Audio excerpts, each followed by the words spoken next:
तो हेलो दोस्तों, आज की इस वीडियो में हम पढ़ने जा रहे हैं टाइप्स ऑफ केमिकल रिएक्शंस। तो इससे पहले वाला पार्ट हमने पहले वाली वीडियो में कर लिया कंप्लीट। जिसने नहीं देखी है उसका डिस्क्रिप्शन में लिंक है, वो वहां से जाके देख ले। आज हम करेंगे टाइप्स ऑफ केमिकल रिएक्शंस की केमिकल रिएक्शंस के क्या क्या टाइप्स हैं। तो फर्स्ट टाइप है इसमें कॉम्बिनेशन रिएक्शन। तो कॉम्बिनेशन रिएक्शन क्या होता है? तो कॉम्बिनेशन रिएक्शन वो रिएक्शन होता है जिसमें दो कंपाउंड्स को एक कंपाउंड में कंबाइन किया जाता है। जैसे यहाँ पे CaO है, क्विकलाइम है, तो इस कंपाउंड को इस कंपाउंड के साथ कंबाइन किया गया है और नया कंपाउंड बना है, तो इसे कहते हैं कॉम्बिनेशन रिएक्शन। तो आगे इन्होंने लिखा हुआ है एक ये डू यू नो है, इसमें हम पढ़ लेते हैं, इंपॉर्टेंट है। A solution of slaked lime produced by the reaction is used for whitewashing walls.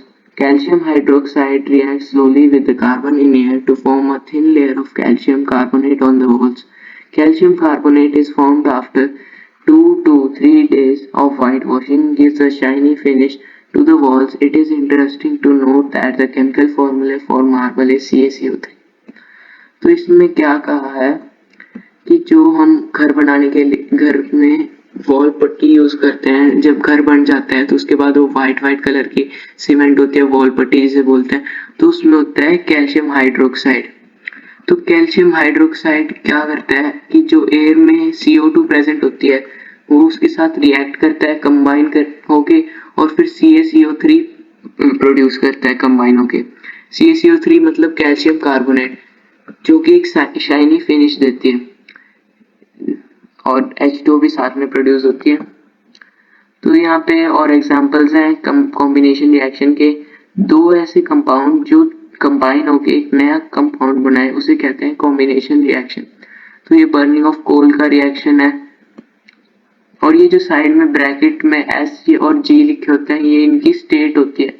जैसे यहाँ पे S लिखा है तो ये मतलब सॉलिड है, यहाँ G लिखा है तो ये गैस है, यहाँ G लिखा है तो ये गैस है, तो ये इनकी स्टेट होती है। अब नेक्स्ट रिएक्शन है formation of water from H2 and O2। तो ये वाटर का रिएक्शन है, कॉम्बिनेशन रिएक्शन। तो यहाँ पे H2 लिया है गैस में और O2 ऑक्सीजन लिया है गैस में, तो यहाँ पे फॉर्म हुआ है हाइड्रोजन जो कि वाटर है। तो यहाँ पे वाटर फॉर्म हुआ लिक्विड फॉर्म में गैस। और ये और कुछ एग्जांपल है burning of natural gas CH4 plus CH4 क्या होती है? मीथेन होती है CH4, ये गैस फॉर्म में लिया। और 2O2 मतलब ऑक्सीजन गैस फॉर्म में, CO2 प्रोड्यूस हुआ है और H2O प्रोड्यूस हुई है, हाइड्रोजन गैस।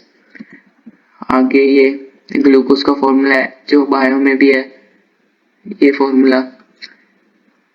अब नेक्स्ट हम करेंगे डिकम्पोजिशन रिएक्शन। अब बस ये कॉम्बिनेशन रिएक्शन का उल्टा ही है, मतलब जैसे कॉम्बिनेशन रिएक्शन में हमने कंबाइन किया था, तो इसमें डिकम्पोजिशन रिएक्शन में जो कंबाइन हुआ कंपाउंड है उसे हम दो अलग अलग कंपाउंड में डिवाइड करना है। बस ये कॉम्बिनेशन रिएक्शन का ऑपोजिट है।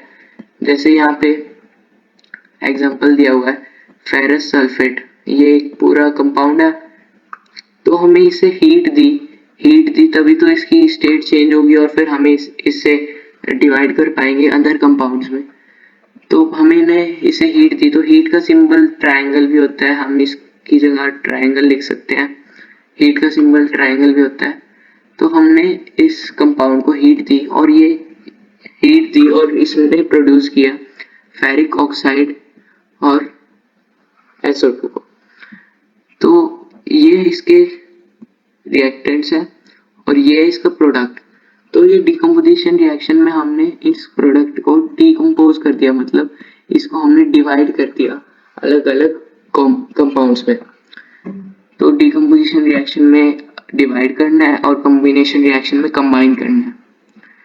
और ये कुछ एग्जांपल है लाइमस्टोन का, लाइमस्टोन CaCO3 कैल्शियम कार्बोनेट अभी बताया था। और ये जो भी मैंने आपको बताया था कि कैल्शियम हाइड्रोक्साइड CO2 के साथ रिएक्ट करती है और कैल्शियम कार्बोनेट फॉर्म होता है। तो ये बहुत इंपॉर्टेंट है, ये पेपर में ज़रूर आता है एमसीक्यू फॉर्म में या 1 मार्क में। तो इसे ज़रूर पढ़ लेना कि कैल्शियम कार्बोनेट शाइनी फिनिश देती है वॉल्स पे लगाने के बाद। तो हम डिकम्पोजिशन रिएक्शन पे थे। तो यहाँ लाइमस्टोन का रिएक्शन दिया हुआ है, लाइमस्टोन है CaCO3, तो इसको हमने हीट दी तो फिर ये किस में टूटा, डिवाइड हुआ CaO में और CO2 में, CaO और CO2 में डिवाइड हुआ। तो ये डिकम्पोजिशन रिएक्शन है। अब नेक्स्ट ये और एग्जांपल्स हैं डिकम्पोजिशन रिएक्शन के। लीड नाइट्रेट हीट थी, लीड ऑक्साइड प्रोड्यूस हुई, नाइट्रोजन डाइऑक्साइड ऑक्सीजन प्रोड्यूस हुई। तो ये एग्जांपल थे कुछ डिकम्पोजिशन रिएक्शन के। अब नेक्स्ट है हमारा, ये क्वेश्चंस है। अब नेक्स्ट है हमारा displacement reaction. Displacement reaction important है, वैसे इंपॉर्टेंट तो है, और इसके लिए आपको सबसे पहले एक टेबल लर्न करनी पड़ेगी जो कि एनसीईआरटी में दी नहीं हुई है। तो अभी मैं आपको टेबल बता देता हूँ, तो उसको सबसे पहले आप नोट कर लो, उसके बाद ये पढ़ेंगे। तो ये टेबल है, इसको आप नोट कर लीजिए। अभी मैं बताऊंगा इसका क्या फायदा है या क्या यूज है इसमें, पर बस आप जल्दी से नोट कर लीजिए। के potassium, Na sodium, Ca calcium, magnesium, aluminium, carbon, zinc, iron, tin, lead, hydrogen, copper, silver, gold, platinum. जो जितना नीचे होगा वो लीस्ट रिएक्टिव होगा और जो जितना ऊपर होगा वो सबसे हाईली रिएक्टिव होगा। नोट कर लिया आपने? तो नोट करने के बाद अब हम पढ़ेंगे डिस्प्लेसमेंट रिएक्शन। तो डिस्प्लेसमेंट रिएक्शन क्या है? डिस्प्लेसमेंट से ही पता चल रहा है कि डिस्प्लेसमेंट रिएक्शन में डिस्प्लेस होता है। तो डिस्प्लेसमेंट किसकी होती है? तो ये देखते हैं। ये एक रिएक्शन है Fe iron plus CuSO4, iron plus copper sulphate, और ये आयरन सल्फेट प्रोड्यूस हुआ, आयरन प्लस कॉपर सल्फेट हुआ और आयरन सल्फेट प्रोड्यूस हुआ। तो अब इसमें क्या डिस्प्लेसमेंट हुई है? अब ध्यान से देखना, ये बहुत इंपॉर्टेंट है। तो इसमें क्या डिस्प्लेसमेंट हुई है? तो यहाँ पे Fe था, तो ये यहाँ पे CuSO4 था, Cu था, Fe ने Cu को डिस्प्लेस कर दिया, यहाँ पे FeSO4 हो गया, ये देखो FeSO4 हो गया। अब ये Cu साइड में चला गया, क्यों चला गया अब आपको बताता हूँ। हमने टेबल देखी थी, यहाँ पे हमें देखना है कि Cu ज्यादा रिएक्टिव है या Fe। Fe यहाँ पे है और Cu यहाँ पे है, तो इसमें Fe ज्यादा रिएक्टिव है। जो भी ज्यादा रिएक्टिव होगा, इस टेबल को लर्न करना है, जो भी सबसे ऊपर होगा वो उसके नीचे वाले एलिमेंट्स को डिस्प्लेस कर देगा। जैसे यहाँ Fe ऊपर था, हाईली रिएक्टिव था कॉपर से, तो उसने कॉपर को डिस्प्लेस कर दिया। अब यहाँ पे और एग्जांपल है, अब वो देखते हैं। अब ये एग्जांपल है Zn प्लस कॉपर सल्फेट। अब यहाँ पे Zn ने कॉपर को डिस्प्लेस कर दिया। ये सारे टेबल में से यही Zn ये रहा, कॉपर उससे नीचे है तो उसे डिस्प्लेस कर देगा। तो ये ZnSO4 हो गया और Cu अलग हो गया। अब ये Pb है, Pb plus CuCl2, PbCl2 lead chloride, तो इस Pb ने Cu को भी डिस्प्लेस कर दिया। ये नहीं होता कि सिर्फ इधर वाले एलिमेंट डिस्प्लेस होएगा, इधर वाला एलिमेंट भी डिस्प्लेस हो सकता है। अगर ये ज्यादा रिएक्टिव हुआ इस एलिमेंट से, तो ये इसको डिस्प्लेस नहीं करेगा, पर अगर ये लेस रिएक्टिव होगा तो ये इसे भी डिस्प्लेस कर सकता है इसकी जगह। तो ये बहुत इंपॉर्टेंट टॉपिक है, बस इसमें टेबल लर्न करनी है, उसके बाद आपको ये बहुत आसान लगेगा। अब ये इसी का सेकंड पार्ट है, डबल डिस्प्लेसमेंट रिएक्शन। अब डबल डिस्प्लेसमेंट रिएक्शन में क्या होगा? बस डबल डिस्प्लेस होगा, यहाँ पे सिंगल हो रहा था, वन डिस्प्लेस हो रहा था एलिमेंट, एक के साथ एक हो रहा था। अब यहाँ पे क्या होगा? दो एक साथ डिस्प्लेस होंगे। डबल का मतलब 2 होता है और डिस्प्लेसमेंट मतलब डिस्प्लेस। अब जैसे ये Na2SO4 है और ये BaCl2 है, अब ये Na2 ने किसको डिस्प्लेस किया? Na2 ने Ba को डिस्प्लेस किया, Ba को डिस्प्लेस किया, NaCl2 बन गया, NaCl, क्योंकि Cl के साथ तो Ba था तो Na ने Ba को डिस्प्लेस कर दिया और Na डिस्प्लेस होके BaSO4 हो गया, SO4 के साथ Ba आ गया। तो ये डिस्प्लेस दोनों दो एलिमेंट एक साथ डिस्प्लेस होते हैं तो डबल होते हैं, तो उसे कहते हैं डबल डिस्प्लेसमेंट रिएक्शन। तो डबल डिस्प्लेसमेंट रिएक्शन हो गया।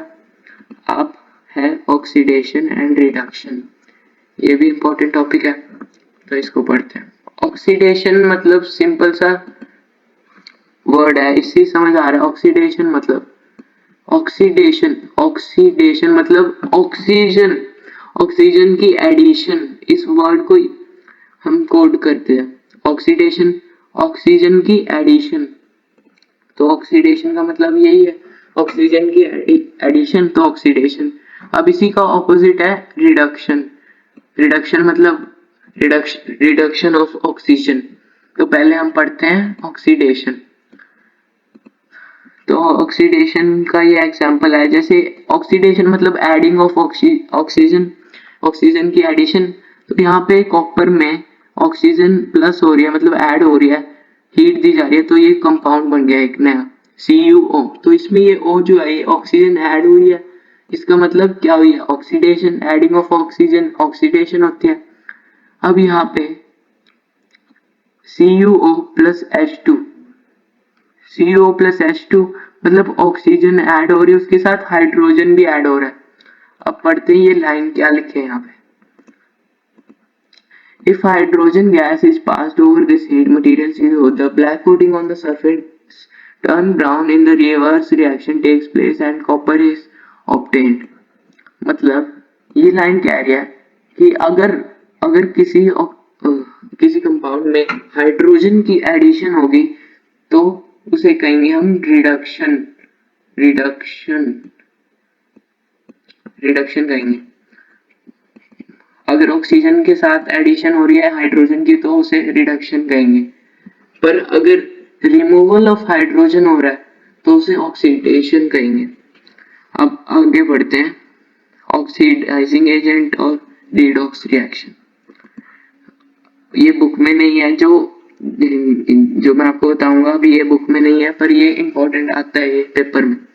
जैसे H2 है, ये ऑक्सीडेशन कर रहा है, इसमें ऐड हो रहा है ये ऑक्सीजन, यहाँ पे O दिख रहा है ना, ये एडिंग ऑफ ऑक्सीजन हो रही है, तो क्या हो रही है, ऑक्सीडेशन।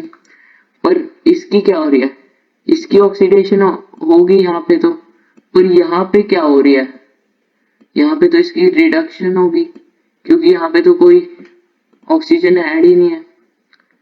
तो ये क्या हो गया, ऑक्सीडाइजिंग एजेंट। ऑक्सीडाइजिंग एजेंट वो एजेंट होता है जो खुद को रिडक्शन करवा लेता है और दूसरे की ऑक्सीडेशन। अब इसका ही ऑपोजिट है बस, रिड्यूसिंग एजेंट।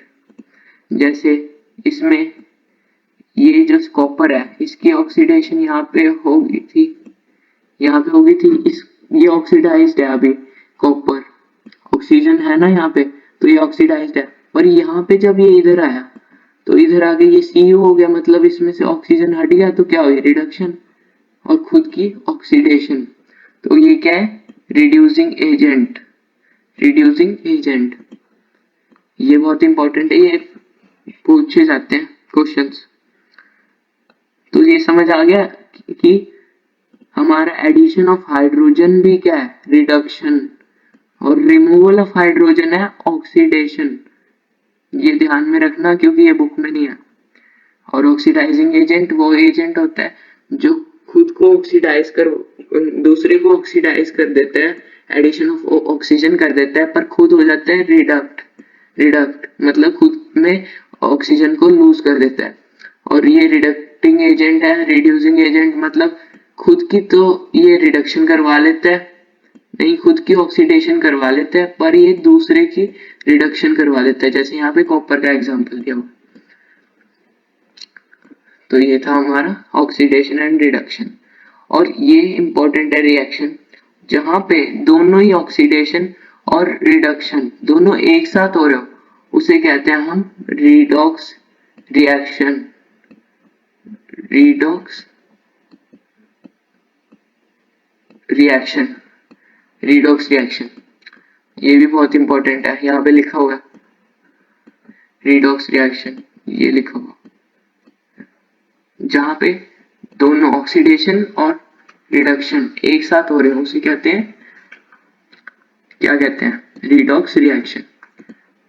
तो अब हमारा लास्ट टॉपिक है, इसके बाद चैप्टर कंप्लीट। इसके बाद ये कह रहे हैं, have you observe the effects of oxidation reactions in everyday life. तो ये कह रहे हैं आपने कभी ऑब्जर्व किया अपनी डे टू डे लाइफ में कि क्या इफेक्ट्स हो रहे हैं ऑक्सीडेशन के। तो यहाँ पे हमारे दो टॉपिक हैं, पहला है कोरोजन, दूसरा है रेंसिडिटी। तो सबसे पहले कोरोजन क्या होता है। कोरोजन जैसे आयरन होता है, आयरन मतलब Fe, आयरन है। जैसे आयरन को हम क्या बोलते हैं, जब उसमें जंग लग जाता है तो उसे इंग्लिश में क्या बोलते हैं, रस्टिंग ऑफ आयरन। वो एक मतलब आयरन के लिए बोलते हैं ना, सिर्फ रस्टिंग ऑफ आयरन, ये तो नहीं बोलते कि rusting of gold, rusting of silver. तो जो भी अदर मेटल्स होते हैं उनके लिए हम बोलते हैं कोरोजन।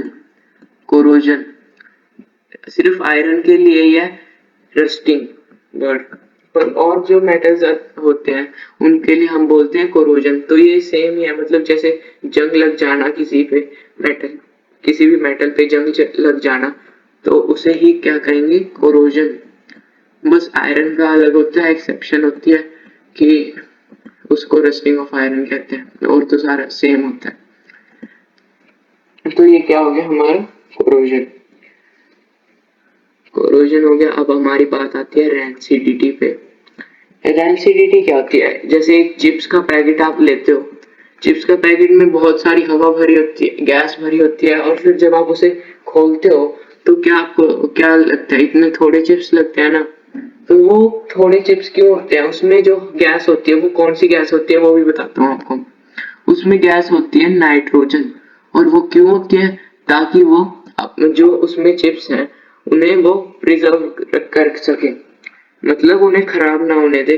उनकी अगर वो जो चिप्स है अगर उन्हें ऑक्सीजन मिल गई तो वो उनकी टेस्ट और उनके स्मेल दोनों ही खराब हो जाएंगे, और फिर वो रैंसिड फूड कहलाएंगे। मतलब जैसे किसी भी फूड को अगर आप बाहर रख दोगे, मतलब जैसे कि आपने सब्जी बनाई, उसे आपने बाहर रख दिया एक दिन पूरी रात तक, तो आप क्या देखोगे अगले दिन कि आपका फूड बिल्कुल खराब हो चुका है, रैंसिड हो चुका है। इसलिए आप फ्रिज में रखते हो ताकि उसे ऑक्सीजन ना मिले, और वो उसकी एजेंट्स जो है, मतलब उसकी जो इनर रेस्पिरेशन है वो काम करना बंद कर दे, ताकि उसमें कोई एक्टिविटी ना हो, और फिर वो नेक्स्ट डे के लिए प्रिजर्व रख सके हम।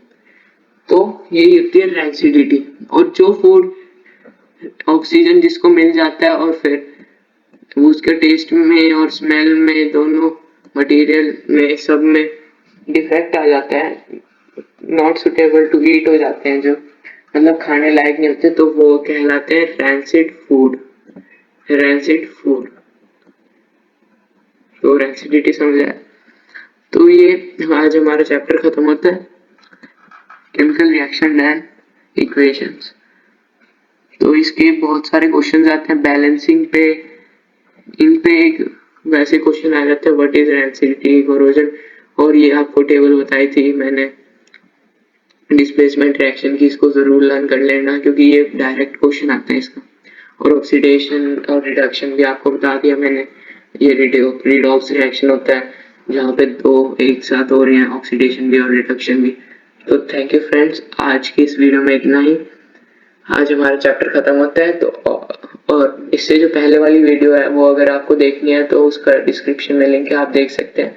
और प्लीज चैनल को सब्सक्राइब कीजिए ताकि आपको मेरी नेक्स्ट वीडियो की नोटिफिकेशन आपके फोन पे पहले ही मिल जाए और आप अपनी तैयारी अच्छे से कर पाए। तो थैंक यू वेरी मच।